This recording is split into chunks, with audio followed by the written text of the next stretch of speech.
Amigos, qué gusto saludarlos. Como siempre, un verdadero placer el estar en esta ocasión en Don Dinero. Hoy vamos a platicar de la ley del outsourcing, ya entró en vigor.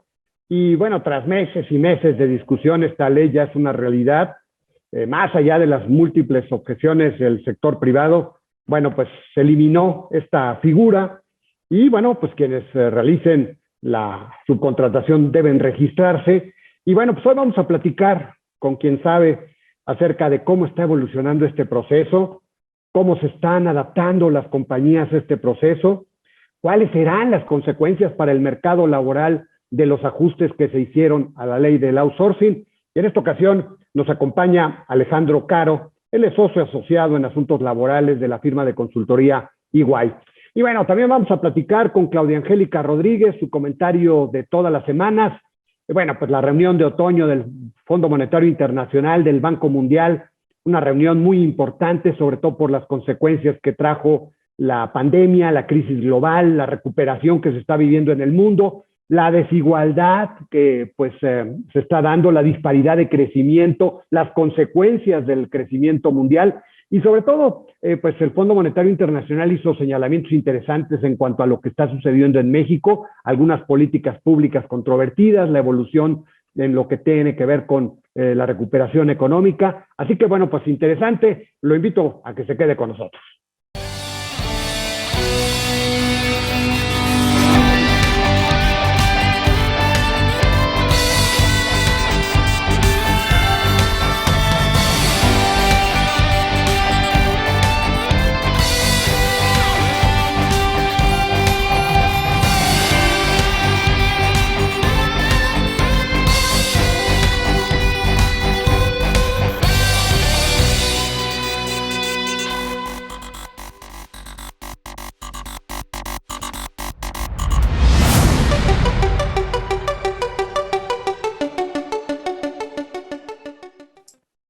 Bueno, ya está con nosotros Claudia Angélica Rodríguez y hoy vamos a platicar acerca de la reunión de otoño del Fondo Monetario Internacional y del Banco Mundial. Es una reunión importante, todo el mundo le sigue la pista porque después de la pandemia, ya sabemos, estamos en un proceso de recuperación, pero pues el avance de los países no va a ser homogéneo, el propio ritmo de vacunación pues genera que pues la movilidad sea distinta en los distintos países y al final de cuentas habrá consecuencias de la pandemia, de la crisis, ahondarán los desequilibrios regionales, internos de los países en materia social y bueno, por eso pues esta reunión interesante porque pues vamos a ver también el horizonte del 2022 y hubo señalamientos interesantes, importantes en esta reunión acerca de México, de las políticas públicas, de la recuperación. Y ya está con nosotros Claudia Angélica Rodríguez para platicarnos acerca de lo que dijo el Fondo Monetario Internacional acerca de México. Claudia, como siempre, un verdadero placer saludarte. ¿Qué tal, Alberto? Amigos, también un gusto también estar aquí otra vez con ustedes. Pues sí, como bien lo mencionas, Alberto, recién se celebró la reunión anual del Fondo Monetario Internacional. Ahí pues se renovaron las perspectivas económicas del orbe y por supuesto para cada uno de los países en detalle. Y bueno, es interesante recapitular lo que con respecto a México señaló el organismo multilateral. El FMI señaló que pues con el avance económico de Estados Unidos y las crecientes tasas de vacunación en nuestro país, bueno, pues la economía nacional va a poder crecer en este 2021 un 6.2%, y quizá un 4% en el 2022. Y es que tanto la manufactura como las exportaciones, bueno, pues superan los niveles prepandemia. Sin embargo, apuntó que México está pues sobrellevando un costo muy elevado, tanto humano como social y económico. ¿Por qué? Bueno, pues de inicio destaca que se ha registrado un exceso de mortalidad de más de 500,000 de mexicanos que probablemente estén relacionados con la pandemia, con el COVID-19, o sea que está elevando en una manera importante el número de muertes relacionadas con el COVID que hasta el momento el gobierno federal ha reconocido. El empleo es otro costo, puesto que el subempleo, de acuerdo con el Fondo Monetario, permanece por encima del máximo alcanzado durante la crisis financiera del 2008 y del 2009. Señala que en México existen 4.1 millones 4.5 millones más de personas desempleadas, subempleadas o dispuestas a trabajar muchas más horas de lo que que hacían antes de la pandemia. Por el otro lado, destaca que se mantiene una baja productividad y los niveles de pobreza también están muy, muy elevados. Así de que esto, ¿qué va a provocar? Algo que ya sabemos y que desafortunadamente tendríamos que estar combatiendo, que es la diferencia de los ingresos per cápita entre México y Estados Unidos, que señala que se continúan elevados e incluso se podrían ampliar. Esto llama la atención porque ya sabemos que en el marco del TEM, del acuerdo comercial, Estados Unidos justamente está acusando a nuestro país del famoso dumping laboral, en especial en un ámbito muy importante que tiene que ver, por ejemplo, con la manufactura de los autos y en el que, bueno, todavía no se ha resuelto mucho.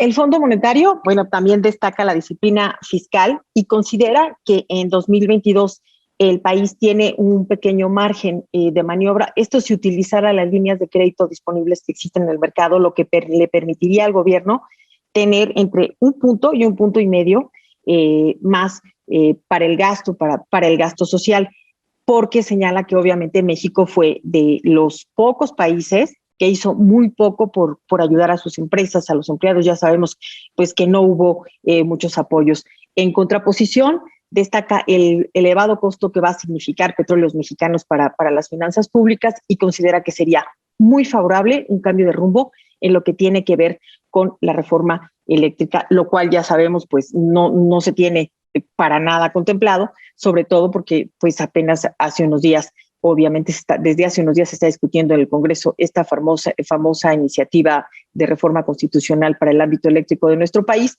lo que ya el Fondo Monetario Internacional considera que no va a ser favorable. Muy interesante, Claudia, como siempre. No me extraña el que haya críticas del Fondo Monetario Internacional en torno a la decisión de política económica que tomó el gobierno federal. Se optó por mantener disciplina fiscal. Está bien, nadie está en contra de ello, pero en épocas de crisis tienes que sacar la billetera para evitar que tu planta productiva, de que tu economía real se vea afectada. Y ahora, bueno, pues vamos a pagar los costos. Esto que está describiendo el Fondo Monetario Internacional, pues son los costos que vamos a tener que arrastrar en los próximos años. Y luego el tema de políticas públicas en lo que tiene que ver con energéticos, pues los dos grandes monopolios de vuelta, Petróleos Mexicanos, la Comisión Federal de Electricidad, me parece que no ayuda. Pues muy interesante, Claudia, como siempre. Al contrario, un gusto, y por aquí nos vemos la próxima semana. Bueno, pues si me permiten, voy un corte y regreso con la entrevista.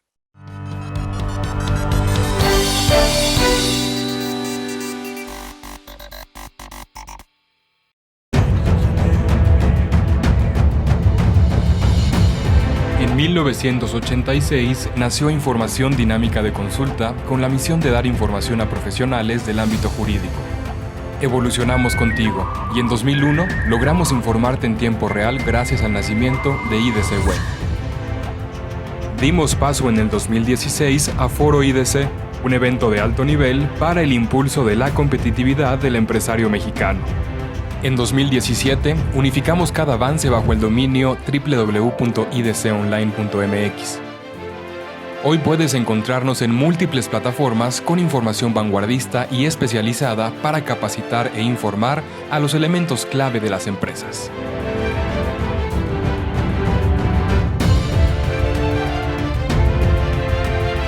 A 35 años de nuestro nacimiento, ha sido un honor acompañar tu labor de llevar a México al futuro.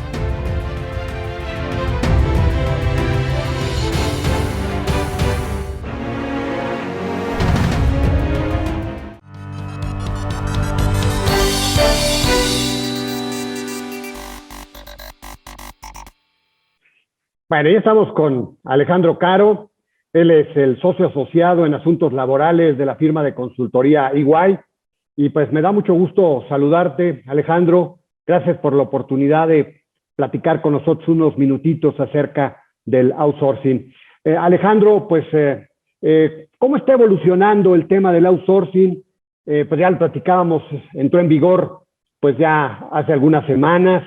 Y bueno, pues para las empresas ha sido complicado, pero tú estás muy cerca de las empresas. ¿Cómo ¿Cómo va caminando este proceso de adaptación a esta ley, Alejandro? El gusto es mío, Alberto. Gracias por invitarme a este espacio. Encantado de platicar contigo. Pues el 1 de septiembre entró en vigor esta reforma y es interesante porque la reforma se publicó en abril y tenía varias fases de cumplimiento, una para materia laboral, otra para materia de seguridad social y otra para materia fiscal. Sin embargo, se homologaron las fechas de entrada en vigor al 1 de septiembre para dar un poco más de tiempo a las empresas para que estuvieran en cumplimiento. El 1 de septiembre ya entró en vigor, ya no estamos en periodo de transición, ya concluyó. Sí. Y las empresas ya deben estar con estas nuevas reglas ya implementadas para su operación en el día a día.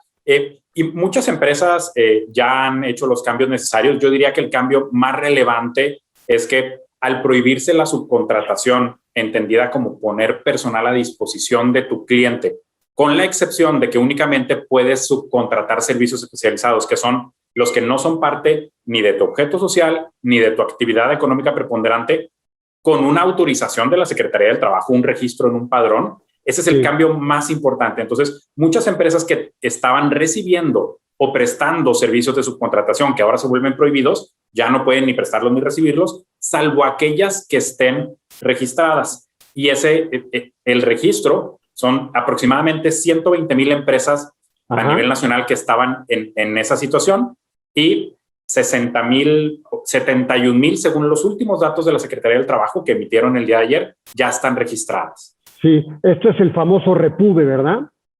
Es el REPSE, correcto, el registro. Perdón, el REPSE, sí. Tiene razón, REPSE. Ahora, digamos, ¿qué va a pasar con el resto? O sea, si son 120,000 y solo van 61,000, ¿quiere decir que todavía está atragantado el proceso de registro? Sí, pues hay múltiples factores por los que algunas empresas no se han podido registrar. El registro REPSE, para que obtengas una resolución favorable, requieres estar al corriente con tus pagos de Infonavit, IMSS y SAT. Entonces, cumplimiento fiscal y de seguridad social es importantísimo para que te puedan aprobar. Las empresas que tuvieran adeudos y no han podido regularizar su situación no han obtenido una respuesta favorable. Otras empresas no lo han iniciado y esas estarían también en incumplimiento si siguen prestando servicios especializados, pero las empresas que están al corriente con sus pagos de seguridad social y fiscales, el promedio de respuesta de la plataforma REPSE, de la Secretaría del Trabajo y Previsión Social, es 12 días. Por ley, la Secretaría del Trabajo tiene 20 días hábiles para resolver. Entonces, realmente, el periodo de respuesta es menor incluso al que marca la ley. Los que no se han registrado es porque o no han iniciado el proceso o en el camino se han topado con algún adeudo o con falta de información que no han podido subir adecuadamente a esta plataforma. O supongo que muchos ya no van a utilizar el esquema del outsourcing, de la subcontratación, ¿no, Alejandro? Supongo que de este remanente que hay entre 61,000 ya registrados y los 120,000 que había, pues no todos van a seguir con la subcontratación porque ya las reglas cambiaron, supongo, ¿no? Tú dinos. Sí, hay definitivamente un grupo de empresas que ya no van a continuar con los servicios, ni prestándolos, ni recibiéndolos, ya sea porque van a dejar de operar o modificaron su modelo de negocios para no tener que subcontratar o Exacto. Si prestan servicios con trabajadores que subcontrataban a otras firmas, lo que hacen es ahora utilizarlos en beneficio propio o transformar su manera de hacer negocios. Sí, definitivamente puede ser empresas que ya no estén en este esquema. Ahora, son 5 millones de personas que trabajaban en la subcontratación. ¿Qué podemos esperar? ¿Se podrán recontratar estos 5 millones o al final de cuentas habrá un costo de la propuesta del gobierno federal de esta ley del outsourcing, de eliminar el outsourcing? ¿Cómo lo estás viendo tú, Alejandro? Sí. Primero, ese dato es el dato que tenemos visible. ¿Qué quiere decir? En la formalidad laboral, que son empleos que están registrados en el Seguro Social, tenemos 5.02 millones de personas, de acuerdo a cifras del IMSS, que están registrados con una empresa, pero su trabajo beneficia a otra empresa, ¿no? Entonces son 5.02 millones de personas subcontratadas. Sin embargo, hay una cifra no visible de informalidad que podría ser todavía mayor. Hay que recordar que en México aproximadamente 57% de la población económicamente activa es informal, lo cual quiere decir que no estaría registrada en el IMSS. Pero de esos trabajos que están en el IMSS, que son los que tenemos visibilidad, un poco más de la mitad, aproximadamente 2.7 millones, ya migraron a las empresas operativas, es decir, a las empresas que recibían los servicios. Lo que no tenemos todavía visibilidad, y creo que falta un poquito más de tiempo para conocer los datos que nos den las autoridades y la encuesta nacional de ocupación y empleo, sería el restante 2.5 si permanece ocupado o no. Hasta el momento no tenemos cifras oficiales de que haya gente desocupada. Más adelante lo sabremos. ¿Cuándo más o menos ya tendremos un panorama más claro, Alejandro? Yo esperaría que para finales del año tengamos ya números claros. Yo he platicado con algunos especialistas y me dicen que más o menos lo que se contrató es como lo que no se contrató es como el 17% de la fuerza laboral de estos 5 millones. Y hay quien dice que al final de cuentas más o menos sobre ese nivel andará, digamos, la pérdida, el costo, y muchos de estos pues obviamente o van a terminar ya en otro esquema ya no formal o digamos ya sin prestaciones laborales o bien en la informalidad, ¿no? ¿Tú cómo lo ves? Sí, pues como decía, no hay datos oficiales todavía que nos arrojen luz sobre esa cifra informal y sobre esos 2.5 millones de empleos o 2.4 millones de empleos que no han migrado. Sin embargo, sí debe haber un componente de trabajadores que migren a la informalidad. Se estima que, y esta es estimación de algunas cámaras de la industria, por eso digo, no son datos oficiales, sí se estima en ese 17% que mencionas. Yo me esperaría conocer la siguiente encuesta de ocupación oficial para tener ese dato más preciso sobre la posible migración a informalidad. Ahora, Alejandro, he platicado, por ejemplo, con la industria de la construcción y ahí hay muchos empresarios muy enojados porque obviamente se va a ver o se está viendo afectada pues la actividad porque tenían mucha subcontratación, ¿no? Y muchas empresas ni siquiera han terminado de los trámites. Pero si me permites, me están pidiendo, vamos a un corte y seguimos platicando para que nos digas qué otros sectores se están viendo afectados. Voy a un corte. Mucho gusto.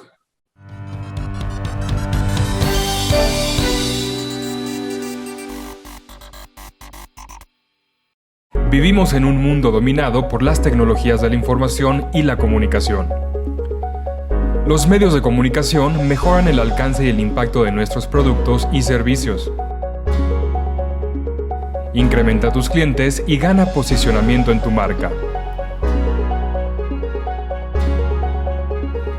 Anúnciate en IDC y sé parte de los cambios que marcarán diferencias en los medios digitales 2021. Si estás interesado, mándanos el siguiente código para hacer válida la promoción especial que IDC tiene para ti en conmemoración de sus 35 años.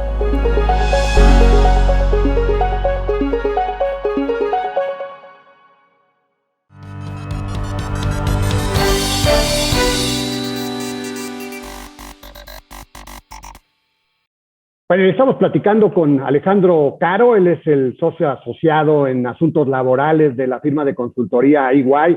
Él es un hombre que está pues, permanentemente en contacto con muchas empresas y tiene el panorama muy claro de lo que está sucediendo en materia laboral y sobre todo con esta aplicación de la ley del outsourcing. Y le preguntaba el tema de la industria de la construcción, donde hay mucho enojo, porque al final de cuentas la industria de la construcción pues sí que ha caminado durante muchos años, es inherente la subcontratación para su actividad.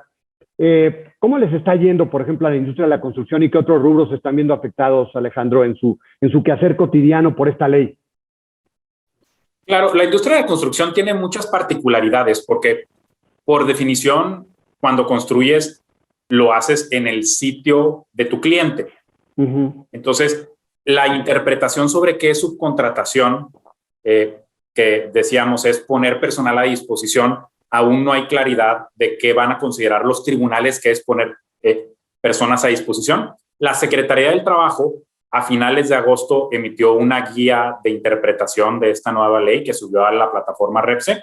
Y en esa guía, lo que dice la Secretaría del Trabajo es que poner trabajadores a disposición quiere decir cuando el patrón usa a sus trabajadores y los coloca en algún lugar del que es titular el cliente, independientemente de si es un centro de trabajo, si está arrendado el lugar. Si el cliente es titular del espacio donde físicamente están los trabajadores, para la Secretaría del Trabajo hay subcontratación.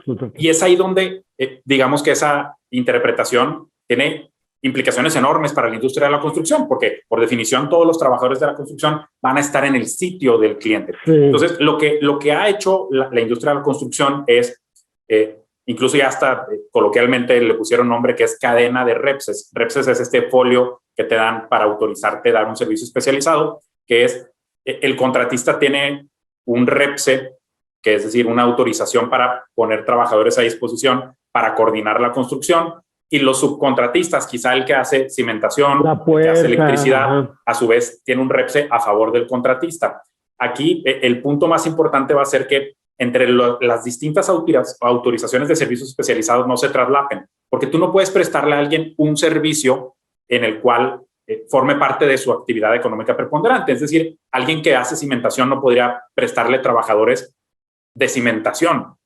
Tú podrías, yo hago cimentación y voy a requerir a un subcontratista que haga electricidad. Entonces, lo que está haciendo es especializándose aún más los distintos puntos de la cadena en la construcción. Es como se ha venido lidiando con esto. Definitivamente, más adelante los tribunales nos dirán, de acuerdo a jurisprudencia, si esa interpretación del lugar físico es la correcta, o bien la interpretación debería decir, por ejemplo, si le das órdenes a los trabajadores del proveedor, que esa es otra visión que anteriormente se tenía sobre la subcontratación. Alejandro, qué bueno que mencionas lo del tema legal, porque entiendo, Alejandro, que muchas empresas se ampararon. Incluso hay grandes empresas que tomaron la decisión de ampararse porque se consideró injustificado el que la aplicación de la ley fuera a partir del 1 de septiembre para las empresas privadas y para el gobierno federal a partir del 1 de enero del 2022. Entonces dijo, bueno, pues o todos coludos o todos rabones, ¿no? ¿Qué ha pasado con eso? ¿Qué está pasando en los tribunales? ¿Ya hay jurisprudencia o cuánto tendremos que esperar? Aún no tenemos jurisprudencia. Hay un proceso cuando muchas empresas se amparan del mismo tema, suelen acumular los asuntos en un solo tribunal para que no haya criterios dispares. Lo que hace el Poder Judicial es, digamos, redireccionar a un solo tribunal. Entonces, hubo amparos en muchos circuitos, en el primer circuito, tercer, en todos los circuitos hubo amparos, es decir, en los distintos estados de la República, pero ya los concentraron en un solo tribunal que aún no ha resuelto, pero las resoluciones de suspensión provisional, ese tribunal lo negó, lo cual te da una expectativa de que quizá la resolución definitiva también sea una negativa, pero aún tenemos que esperar a ver cuál es la resolución final, y definitivamente uno de los argumentos era tratar distinto al sector público y al sector privado, aunque un argumento en contrario sería que son sectores distintos que ameritan tratos distintos, ¿no? Porque la igualdad es tratar diferente a las personas diferentes para encontrar esa equidad. Entonces, habrá que esperar a ver cuál de los dos lados es el que prevalece en esa resolución. Alejandro, tú que le conoces bien este tema y que platicas con los empresarios, bueno, el gobierno insistió en implementar esta ley del outsourcing porque, bueno, sabemos, había excesos, ¿no? Ya todo el mundo lo sabemos, había evasión de impuestos, muchas empresas el outsourcing lo aplicaban mal y pues, digamos, afectaban a sus trabajadores, ¿no? Pero había muchas empresas que lo hacían muy bien. O sea, yo creo que el grueso, pues, sin lugar a dudas, lo hacía bien. Pero bueno, al final de cuentas se optó por erradicar la figura. ¿Cuál será el costo, Alejandro? Digamos, ¿qué podríamos pensar de cuál será el costo para las empresas, para el país, con la aplicación de la ley del outsourcing como está ahorita? Claro, pues hay dos maneras de abordarlo, que era, uno, mayor fiscalización para evitar la evasión, y otro, la prohibición que evita estar en el supuesto donde puedas evadir, es decir, cortamos el árbol, no la rama. Aquí lo que se hizo fue una postura intermedia. No se cortó el árbol, se podó, y se podó de manera importante, porque sí dejaron una ventana de subcontratación permitida, que son los servicios especializados. Ajá. Y a la vez se hizo mucho más estricta la fiscalización porque se pusieron nuevas obligaciones de que quien recibe el servicio especializado debe vigilar el cumplimiento fiscal de seguridad social y laboral, porque es responsable solidario de las obligaciones de quien presta el servicio. Entonces, yo creo que como va a evolucionar esto, va a ser una curva en la que al principio, mientras nos adaptamos, quizá algunas empresas no logren adaptarse, pero las que se adapten y logren cumplir con el tema fiscal, de seguridad social y laboral, y logren especializarse realmente, vamos a lograr que esta figura avance y retomar quizá esa brecha que inicialmente va a quedar. Alejandro, nos quedan unos segunditos para el trabajador. ¿Qué tanto se acrecentará la informalidad? ¿Cómo lo ves? Pues, al contrario, yo creo que los trabajadores que hayan migrado a las empresas que se beneficiaban de sus servicios ahora participarán de las utilidades de esa empresa, que en general estadísticamente es superior la PTU que se recibe en una empresa operativa que en una empresa de servicios. Más o menos son 57 días promedio de utilidad que generan, en promedio las empresas formales que generan 57 días del salario, generan de utilidades por trabajador. Esos trabajadores claramente se van a ver beneficiados. Cuando tengamos el dato final de cuántos trabajadores en todo caso migraron a la informalidad, pues ahí ya pondremos en la balanza qué es lo que pesó más, ¿no? Si el beneficio de PTU para los formales o el número de informales que generó. Bueno, pues ahí te estaremos buscando, Alejandro, para poder platicar y ahí tener un balance hacia el cierre del año, principios del 2022. Seguramente ya tendremos la película más completa. Muchas gracias, Alejandro. Te agradezco mucho la oportunidad de platicar con nosotros en esta ocasión, ¿eh? Gracias a ti, Alberto. Gracias, Alejandro. Y él es Alejandro Caro, él es socio asociado en asuntos laborales de la firma de consultoría EY. Amigos, nos vamos. Gracias por habernos sintonizado. Me invito a que lo haga la próxima semana, que estaremos, como siempre, al pie del cañón. Que la pase bien.